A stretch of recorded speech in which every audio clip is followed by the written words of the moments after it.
자기 자신은 시작.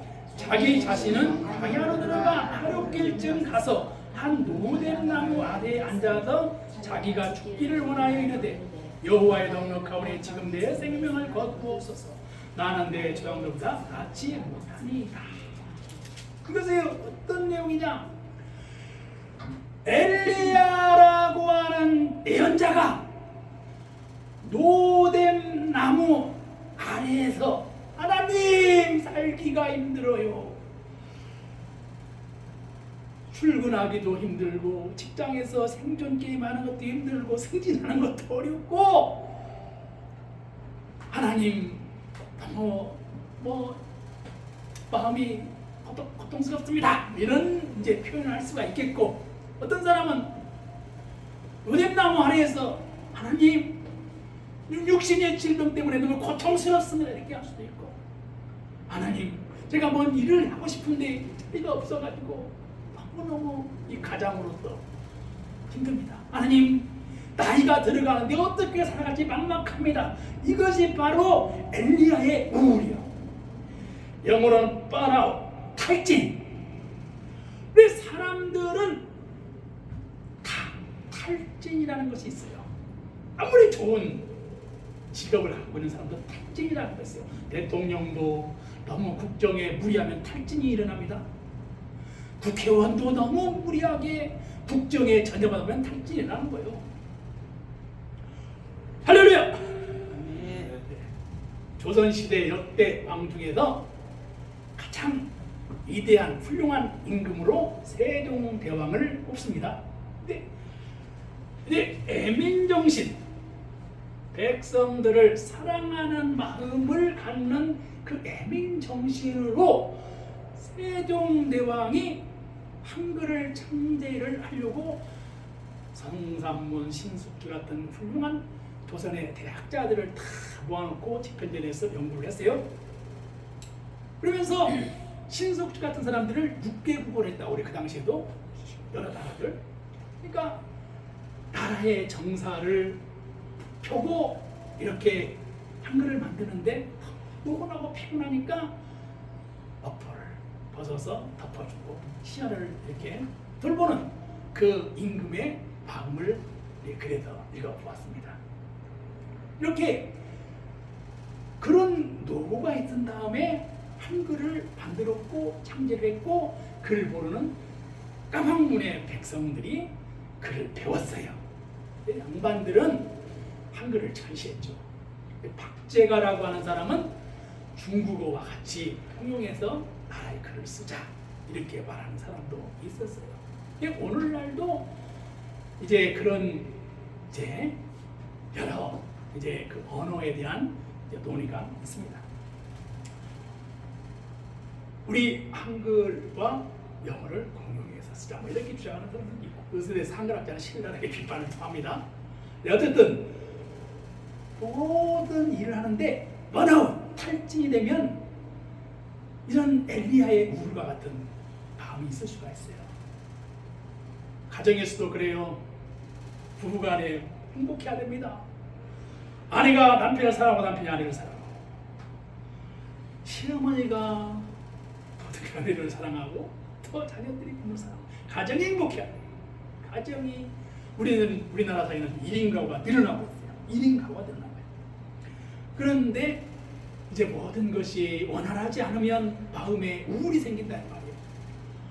마음에 우울이 생기는, 이 마음에 탈진이 생기는 이 상황이 바로 엘리야의 이 상황인데, 바로 현대인들은 엘리야와 같은 우울, 엘리야와 같은 번아웃, 엘리야와 같은 이런 마음으로 노뎀나무 아래에 처한 상황이 우리나라 사람들의 마음 상태가 아니겠느냐라고 하는 것을 말하기 위해서 이렇게 말했다는 말입니다. 근데 엘리야라고 하는 사람은 그 상황에서 하나님을 찾았어요. 하나님을 찾았단 말이에요. 하나님 안 믿는 사람들은 누굴 찾아요? 하나님 안 믿는 사람들은 스포츠 하는 데로 가서 그 열광 속에서 스포츠를 구경을 하겠죠. 또 뭐 게임을 좋아하는 사람은 게임방으로 가서 게임을 하겠죠. 어떤 사람들은 도박을 좋아하는 사람들은 도박장에 가서 도박을 하겠죠. 술 좋아하는 사람은 술을 마시고 이걸 해결하려고 하겠죠. 사람마다 다 뭔가 해결하기 위해서 마음의 우울과 마음의 이런 우라통, 마음의 화 이런 것을 다 해결하기 위해서 사람들마다 정말 다 어떤 방법을 가지고 그걸 해결하려고 하겠죠. 사람은 마음의 병을 치료해야 되고 마음의 병을 근원부터 해결해야 육체가 건강합니다. 근데 엘리야는 하나님을 찾고 하나님한테 기도를 했단 말이야. 그것이 엘리야가 이것을 헬라어로 아나파우시스, 안식, 그 평화 아니 안식을 얻는 거야. 그래서 엘리야를 아합 왕이 죽이려고 했어요. 그래서 그리시네가에서 숨어 살았어요. 그리고 사르밧 가부의 집에서 목숨을 연병했어요. 그리고 갈멜산에서 영적인 전쟁을 벌였어요. 바알을 믿는 사람들과 함께 850대 1로 영적 전쟁을 벌였는데 하나님의 불이 임해가지고 재물을 불태운 사건으로 엘리야가 승리를 했지만 이세벨의 모함으로 이세벨 아합의 부인 왕비가 엘리야를 죽이려고 하니까 엘리야가 노랫나무를 해서 이렇게 엘리야의 우울, 엘리야의 번아웃, 탈진 속에서 하나님을 찾는 거예요. 우리는 살아가면서 누구나 이런 삶을 살아갑니다. 자녀들을 많이 이렇게 사랑으로 다스리는 부모님들도 직장 생활 때문에, 자녀들 양 때문에 우울이 있어요. 탈진이 있어요. 내가 자녀들한테 이렇게 해주고 싶은데 그 마음대로 다 못 해주니까 마음에 우라통이 터질 수 있는 거, 마음이 있을 수 있는 거예요. 자녀들도 우리가 이렇게 살아가는 것에, 내가 이렇게 살아가는 것에 대해서 마음에 울분이 있을 수 있다 이 말입니다. 이것을 번아웃, 탈진, 우울 이렇게 생각을 해보게 되는 것입니다. 여기에서는 성경에서는 엘리야가 천사가 나타나서 물과 마실 떡을 주고 또 하나님의 말씀이 응답되고 일어설 수 있는 영적인 권위를 회복하고 영성을 회복하고 믿음을 회복하고 다시 일어설 수 있는 용기를 얻었어요. 그래서 우리 현대인들이 한국에는 1000만 명이나 되는 사람들이 반려견을 키운대요. 일본에는 10분의 1이 돼요. 미국에는 한 40%에서 50%라고 해요. 물론 이 제미나이라고 하는 어떤 그 AI한테 물어봤기 때문에 좀 더 정확한 정보는 좀 더 필요하게 이렇게 알아는 봐야 되겠지만, 그래도 1960년대, 1970년대, 80년대 시대를 지나서 보릿고개를 신었던 우리 시대의 현대는 다양한 이러한 변화의 시대를 우리는 살아가고 있고, 반면에 화려한 것 같지만 마음의 불안과 고독과 허무감 속에서 만족감이 없는, 뭔가 채워오지 않은 영적인 기간을 느끼며 살아가고 있단 말이에요. 예배를 드려도 예배가 드리지 그런 것 같지가 않아. 교회를 다니지만 교회에 만족감이 없어. 내가 왜 교회를 다니는가? 내가 주일을 다니면서도 마음이 허무해. 늘 마음이 이런 마음이 있지는 않는가라고 하는 거예요. 바로 이는 엘리야의 탈진이라는 거예요. 엘리야가 하나님을 안 믿는 게 아니잖아요. 하나님 믿었잖아요. 그런데도 이런 일이 있단 말이에요. 그 엘리야의 우울이 현대인들에게 있지는 않는가라고 하는 거예요. 그런 마음 속에서 어떻게 해야 되는가? 이것을 성경적으로 볼 땐 무조건적인 사랑을 해야 된다. 조건 없는 사랑을 해야 된다. 오늘 제가 보니까 제가 참 기도를 하면서 오늘날 사람들은 소셜 네트워크, 사회적 네트워크를 통해서 뭔가 이모티콘이라고 하는 하나의 작은 경청과 응답에 대한 이런 하나의 사람들이 굉장히 감동을 느끼기도 하고, 내가 어떤 커뮤니케이션의 관계에 대한 생각을 이렇게 기쁨을 얻기도 하고 그래요. 상당히 중요해요. 그리고 사회적으로 문제가 된 것은 어떤 글을 올렸거나 어떤 영상을 올렸거나 그런 것에 대해서 무자비한 생각 없는 비판의 글들, 혹평의 댓글들, 이런 것으로 인해서 사회적으로 막 연예인들이 자살을 하고 또 인기가 추락되고 막 명예가 훼손되는 일들이 빈번해요. 나하고 관계가 없다고 해서 무자비하게 아무 연관도 하는 사람도 없는데 무조건 생각나는 대로 막 무자비한 글들로 호평을 하는 이런 것으로 인해서 굉장히 사회적으로 이 불화를 일으키는 분들이 있고, 그것을 당한 사람들은 심각한 이런 우울증을 앓기도 하고 고생을 하고 막 이런 일들이 있다 이 말입니다. 이게 현대사회다 이 말이에요. 그리고 생각하지도 못했던 어떤 소셜 네트워크 사회에서, 어떤 사회적인 관계 속에서 나와 전혀 상관이 없는 사람들로부터 뭐 조회수를 올리거나 또는 댓글을 달거나 그리고 뭐 이런 참여수를 늘린다거나 이런 것에 너무 많은 시간들을 낭비하고 있는 거예요. 심리적 낭비, 너무 소비하고 있는 거라 이 말이에요. 정말 뭔가 신화 속에 나오는 이야기처럼 뭔가 그 망상, 허상을 너무 쫓는 그런 심리 속에서 만족하면서 삶을 살아가는 것이 현대인들의 마음이 아닌가라고 하는 것을 추측해본다 이 말입니다. 그 일리아드 오디세이라고 하는 영화를 보았습니다. 근데 호모의 일리아드 오디세이라고 하는 영화가 지중해를 배경으로 BC 600년, 800년 이때 전에 쓰여졌어요. 그런데 지중해변에서 일어났던 얘기, 그리스와 트로이아의 전쟁 얘기를 다룬 얘기인데, 목마를 타고 가서 트로이를 점령하고 기원하는 이야기의 스토리를 역사적, 신화적 내용을 포괄적으로 소설로 완벽하게 많은 사람들에게 읽혀지게 쓴 이제 문학을 영화로 만든 건데, 저는 성서에서 바울이라고 하는 인물이 지중해를 다니면서 또 선교 여행을 했던 이런 모티브가 어디서 생겼을까라고 하는 것을 이렇게 의구심 갖고 한번 물어봤어요. AI한테, 제민아한테 물어봤어요. 제민아야, 신약성경에 바울이 1차 전도행, 2차 전도행, 3차 전도행을 했거든. 그리고 그런 전도행을 한 게 호모의 일리아드 오디세이와 연관성이 있어? 물어봤어요. 그런데 그것을 연구하는 학자가 있더라고요. 이미 있었고, 그 학자의 글에 의하면은 좀 더 뭐 연구를 해야 되겠지만, 이미 호모의 일리아드 오디세이에 기원하는 그 지중해의 이야기들, 이 파손된 이야기들, 이런 이야기들은 모티프가, 동기가 바울이 선교 여행을 할 때 배가 파손되고 메리데스메 막 이렇게 있고 그런 얘기들이라든지, 그리고 그 여행을 했던 이러한 그 어떤 과정들이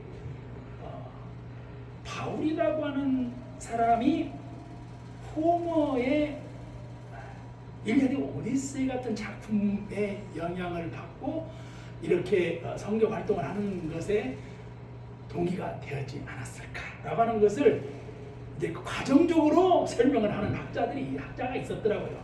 근데 중요한 것은, 그러면 연대를 봤어요. 연대는 언제 썼느냐? 호모 일리아드 오디세이는 BC 600년, 800년 전에 훨씬 전에 쓰여졌고, 신약성서에서 가장 먼저 쓰여진 책은 데살로니가 전서예요.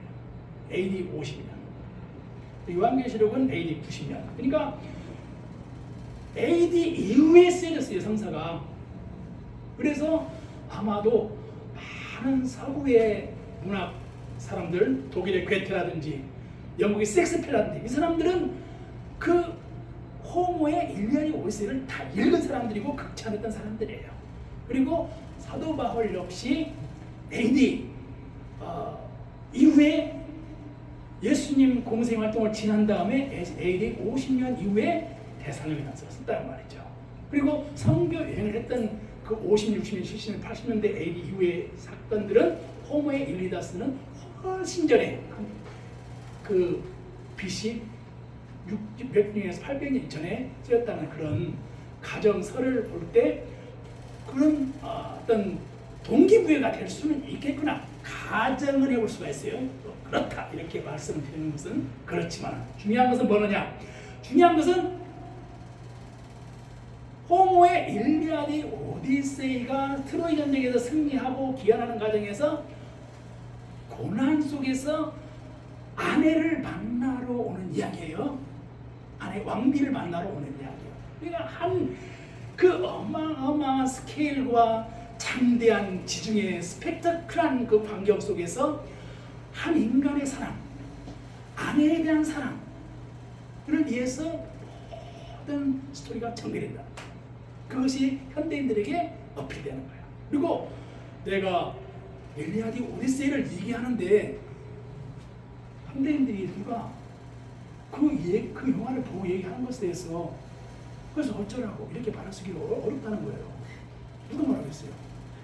우크라이나 전쟁 얘기하는 것도 아니고 러시아와 우크라이나 전쟁 얘기하는 것도 아니고 미국과 그리고 이란과의 전쟁 얘기하는 것도 아니고 그리고 그것을 신화적이고 역사적이고 문학적인 얘기를 얘기하는 그 현대인들의 마음은 이러한 불안과 고독과 애로움과 어떤 관계성 속에서 이런 현대사회 속의 영화를 통해서 뭔가 대리만족을 얻고 한 남편이 아내를 다시 찾기 위해서 그런 기한 얘기가 감독의 휴먼 얘기로 다가오는 것은 아닌가라고 하는 것이 어떤 영화를 보고 나서 느끼게 된다 이 말입니다.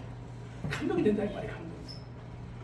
그러니까 1000년 전이나 2000년 전이나 남편이 아내에 대한 사랑이나 그리고 지금 AD 2000년 후 현대사회나 현대사회의 남편이 아내에 대한 사랑은 여전히 동일하다. 감정은 같다 이 말이에요. 부모에 대한 자식의 사랑 같다 이 말입니다. 하나의 인간적인 휴먼 스토리가 하나의 인간적인 얘기, 인간애가 감동을 준다 이 말이죠. 근데 그런 얘기들이 하나의 신화다, 픽션, 허구다. 그런 게 중요한 게 아니라 한 사람을 감동시키는 거예요. 우리가 누구에게 사랑을 받으면 감동이 나오는 거잖아요. 중요한 것은 뭐냐? 성서는 예수 그리스도의 십자가의 사랑이라고 하는 것은 아가페적인 사랑인데 이 아가페적인 사랑이라는 것은 무조건적인 사랑이라 이 말이야. 무조건적인 사랑. 그래 무조건적인 이 사랑이 현대 사회에 필요한 해답이 될 수는 있지 않겠는가라고 하는 것을 상상해 보는 겁니다. 그래서 교회의 이 역할이 무조건적인 사랑을 할 때 영적인 권능, 영적인 회복의 역사가 일어날 수도 있지 않겠는가 이렇게 상상을 해본 겁니다. 대가가 없는 사랑이에요. 뭔가 완벽함을 추구하는 사랑이 아니라 부족해. 뭔가 항상 어눌해. 뭔가 항상 뭔가 완성되지 못했어. 그렇지만은 무조건적인 사랑이야. 성경에서는 만족함이 없었던 수가성 여인이 영적인 기갈 속에서 예수를 만났을 때 와보라, 이는 그리스도가 아니냐? Come and see, 와보라, 이는 그리스도에게 사랑을 변했습니다. 탕자가 아버지 집에 왔을 때 아버지가 무조건적인 사랑으로 환대를 해줬어요. 이것이 현대사회의 애로움과 고독과 엘리야의 우울을 겪는 현대인 사람들에게 무조건적인 사랑이 현대인들에게 새로운 영적인 변화를 일으킬 수 있는 영적인 불꽃의 전환점을 이룰 수 있는 일은 아니겠는가라고 하는 겁니다. 그래서 자신을 조건 없이 품어줄 수 있는 이 예수 그리스도의 이 아가페의 사랑이 그리스도 안에서 이루어지는 것은 교리적으로 아니면 성서적으로 성경은 얘기하고 있지만 이렇게 늘 모든 것이 다 완벽한 것 같고 화려한 것 같은데 내면의 애로움과 이 고독 속에서 뭔가 쉼과 안식과 평화를 얻는 일들이 필요할 수 있겠다라고 하는 겁니다. 그렇습니다.